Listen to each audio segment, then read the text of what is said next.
হর হর মহাদেব। এটা ছিল শ্রাবণের চতুর্থ সোমবার। তো সাকসেসফুলি চতুর্থ সোমবারটাও আমি বাবার কাছে জল ঢালতে পেরেছিলাম। প্রতিটি সোমবারের মতো আমার এই সোমবারটাও ভীষণ হেক্টিক ছিল। এই সোমবার আমাকে আরও সকালে বেরোতে হয়েছিল, তাই মা আমাকে পরোটা আর আলু ভাজা করে দিয়েছিল, কারণ অত সকালে আমি ভাত খেতে পারতাম না। তারপর পেখুমানিকে নিয়ে আমি বাস স্ট্যান্ড চলে গেলাম আর বাসে চড়ে ইনস্টিটিউশনের উদ্দেশ্যে রওনা দিলাম। দেন এত রোদ করেছিল যে আমি আর হেঁটে যেতে পারিনি, তাই টোটো করে নিয়েছিলাম।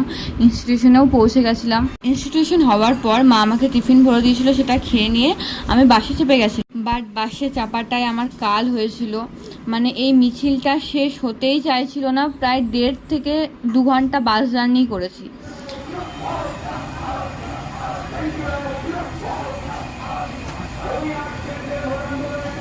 যেখানে সিউড়ির বাস স্টপ থেকে আমাদের বাস স্ট্যান্ড আসতে হার্ডলি সময় লাগে 1 ঘন্টা, তো সেখানে আমার প্রায় সময় লেগে গিয়েছিল 1.5 থেকে 2 ঘন্টা। তারপর ওই পথেই পড়াতে গেছিলাম।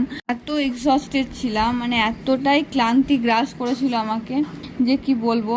মানে বাসের জার্নিটাই অনেকটা জানিয়ে দিয়েছে, একদম থেমে থেমে থেমে থেমে, আর এত রোদ গরম। আজকের ভিডিও এইটুকুই, চলো টাটা।